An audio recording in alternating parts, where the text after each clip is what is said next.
Imagine bringing in an animal to solve a problem, only to see it create an even bigger one. In the late 1970s, Japan had a serious problem. Poisonous snake bites were a huge danger, especially in rural areas.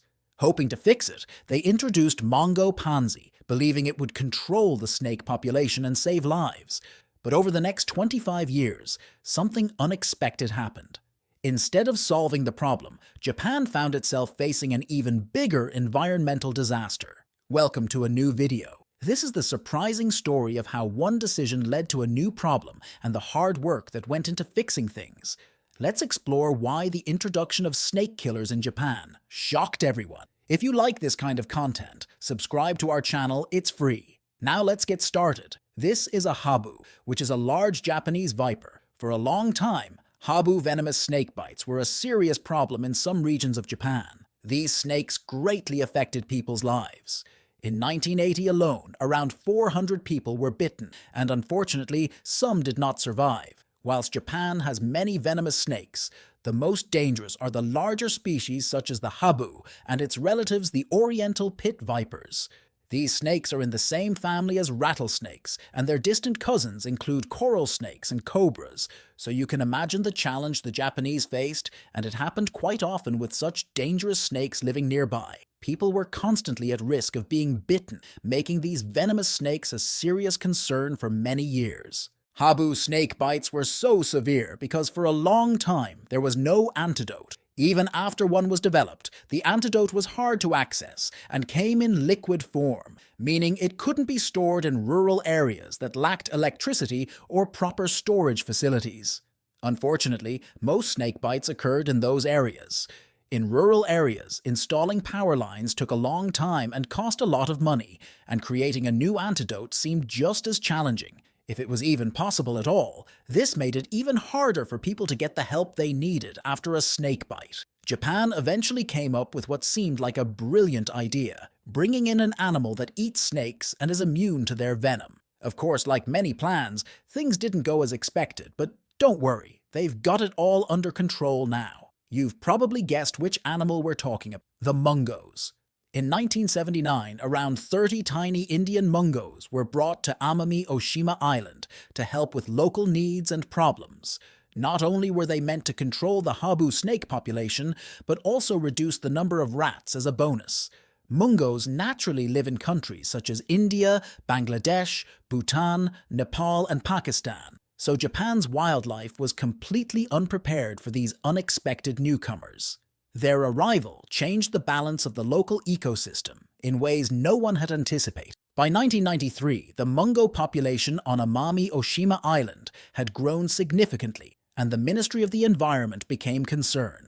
It's easy to see why officials were concerned, as Mongo numbers had skyrocketed to around 10,000 by the year 2000. Technically, the habu snake population declined, yes, but not because of the Mongos. Despite initial hopes of their success, these Mongos showed little interest in hunting the venomous habu snakes, instead focusing on easier prey, which meant that the original problem of snake bites remained a challenge for the local community at first.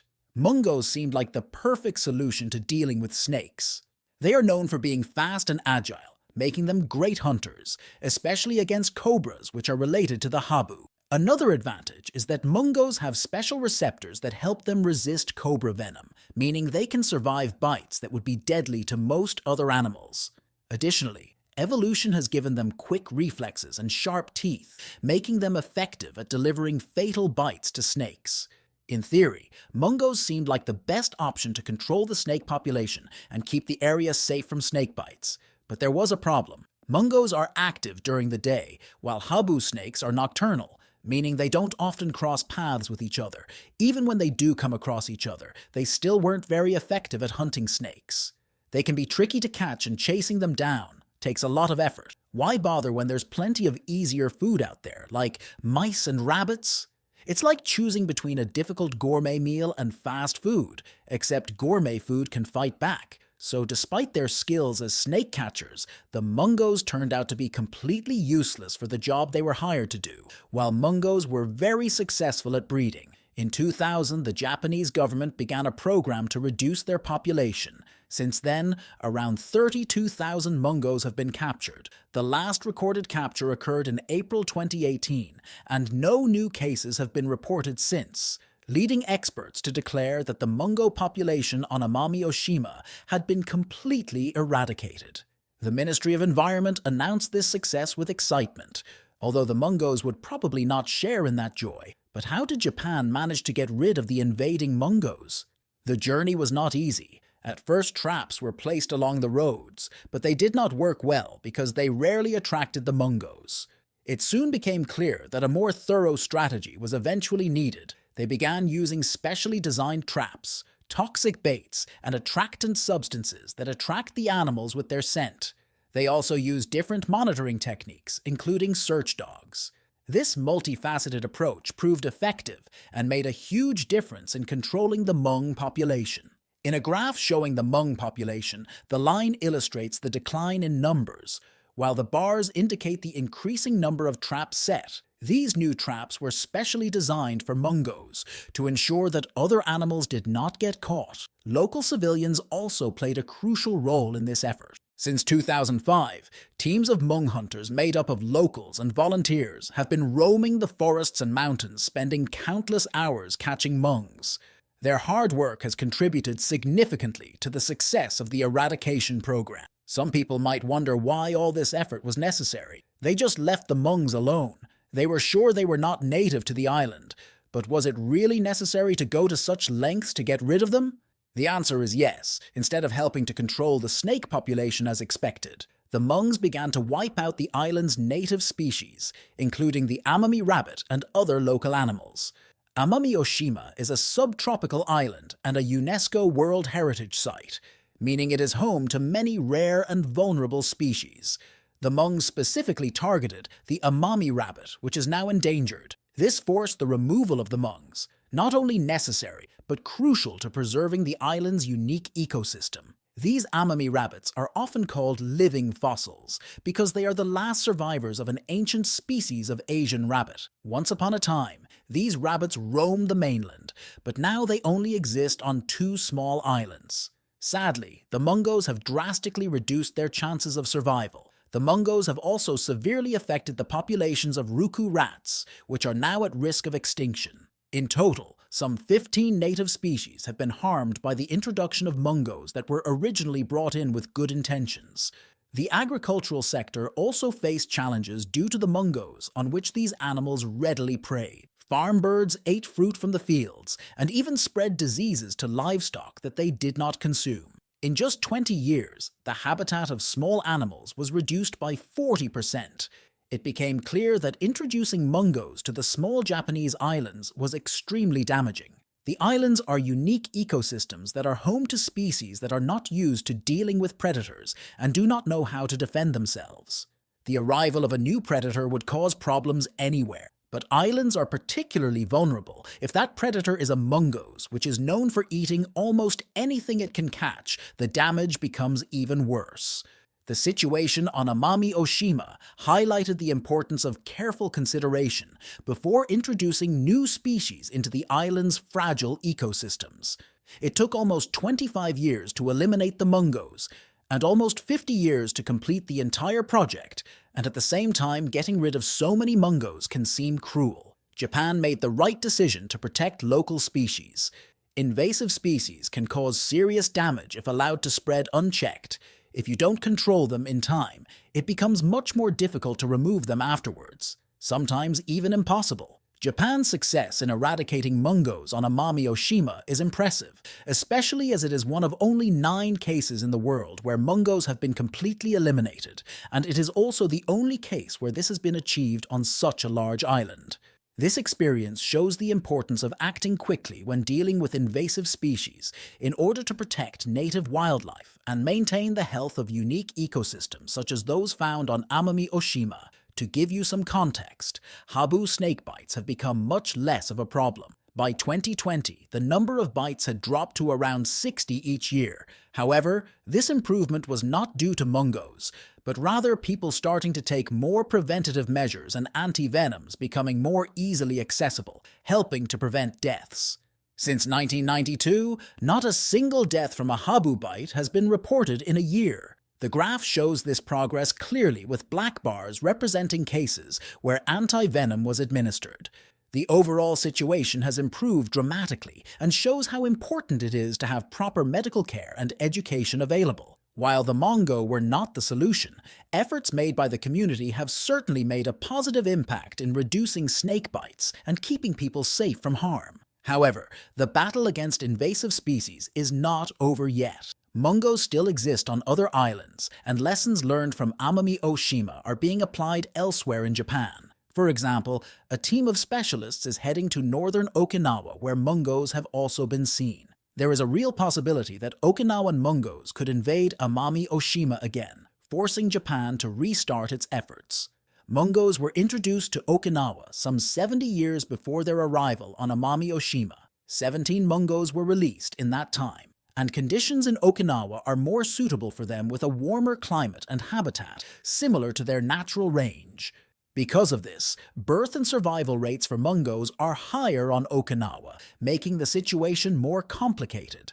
A challenge for conservation efforts in Japan. For now, the Mongo population in northern Okinawa is being controlled, but in the central and southern parts they continue to thrive. Fences have been put up in Okinawa to prevent them from spreading, and they seem to be effective. The fences are not very high, but are L-shaped at the bottom to prevent the mongos from burrowing under them, and mongos do not normally climb over them. However, like the Amami Oshima, the survival of 3 endemic bird species in Okinawa now depends on the control of the mongos. If the story of bringing in mongos to control pests sounds familiar, you are right. Japan is not the first country to try something called biological control. There is even a whole field of science dedicated to this method, which involves using one species to control another. Typically, when people try biological control, they start by researching the pest and its natural predator. Then they do further research to see if introducing the predator could harm other species in the area. Only after all these extensive studies do they usually release the predator to do its job. They have been practicing biological control for a long time and often successfully. A famous example is that of farmers who use predatory insects to protect their fruit trees and gardens. While this method can be effective, it is important to approach it carefully to avoid unintended consequences, as seen in the case of mongos in Japan. What's up with mongos?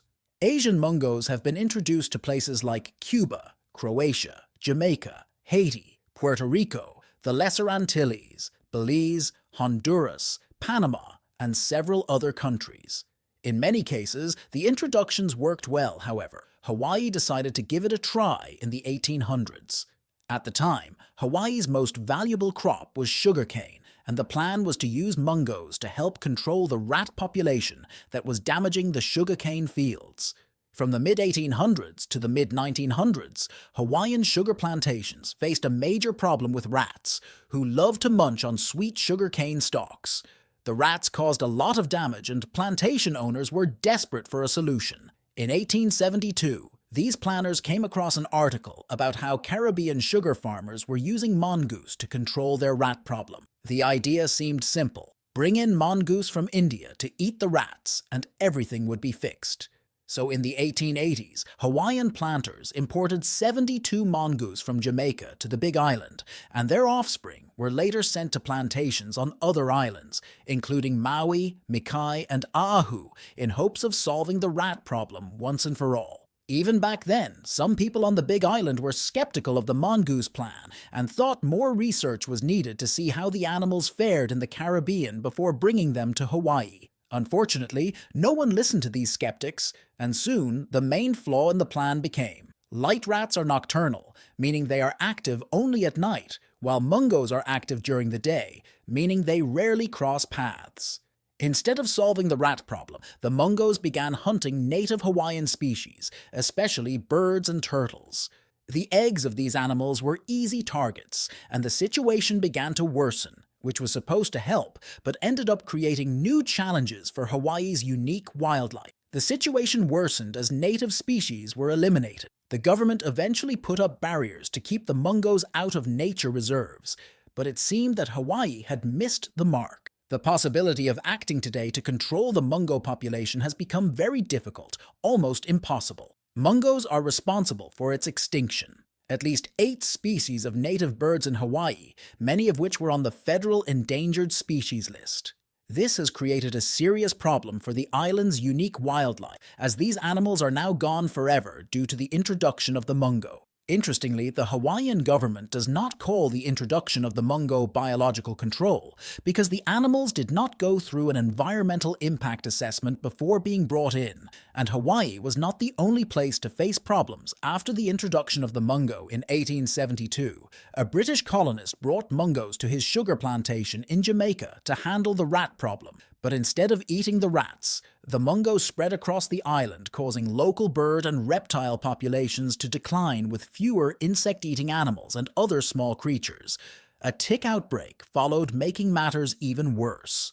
The colonist complained to the British authorities, but they dismissed his concerns, stating that nature would balance itself out. It wasn't like that. The introduction of Mongos caused severe damage to the unique ecosystems of Jamaica and Hawaii. An experience like Jamaica's serves as a lesson on how the introduction of non-native species without proper research can have disastrous consequences for local lizard ecosystems on 4 small islands in the Caribbean Sea. Ground lizards run among fallen leaves, struggling and searching for food to survive. Sadly, these lizards were completely wiped out on the island due to 2 major threats: the introduction of hungry Mongos and the redevelopment of land on 2 neighboring coastal islands.